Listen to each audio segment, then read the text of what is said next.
అట్లాంటి పరిస్థితులలో ఇక్కడ కాంగ్రెస్ పార్టీ ఎన్నికల ముందు రకరకాల హామీలు ఇచ్చింది. అవి 6 హామీలుగా చలామణి అవుతున్నాయి. కానీ కొన్ని వందల రకాల హామీలు ఉన్నాయి. ఒక్కొక్క దాంట్లో ఒక మహిళకి ఇచ్చిన హామీలో బోల్డని ఉన్నాయి.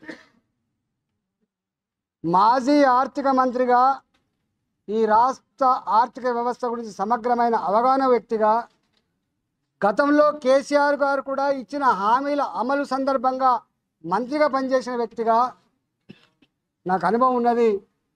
ఇవాళ అంత పెద్ద గొప్ప ముఖ్యమంత్రి అని చెప్పుకునే కేసీఆర్ గారే రుణమాఫీ చేయలేకపోయిండు.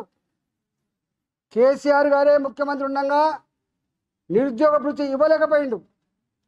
డబుల్ బెడ్రూమ్లు కట్టించలేకపోయిన చరిత్ర మనం చూస్తూ ఉన్నాం. కాబట్టి సంపద కొదలేని ముఖ్యమంత్రి, మనసుంటే మార్గం ఉండదా అని చెప్పిన ముఖ్యమంత్రి, దళితుల కోసమే పుట్టినని చెప్పి దళిత బంధును ఆవిష్కరించిన ముఖ్యమంత్రి, బీసీల కోసం బీసీ బంధు తెచ్చిన ముఖ్యమంత్రి ఇవాళ ఎట్లా ఎలకల పడడం మనం చూసినాం. మనం ఇవాళ ఇది ఆర్థిక వ్యవస్థ, ఇదంతా మాటలతో నడిచేది కాదు, సోషల్ మీడియాలో ఏదో ప్రచారం చేసుకుంటూ అయ్యేది కాదు, చెయ్యూపినంత మాత్రం వచ్చేది ఆస్కారం లేదు.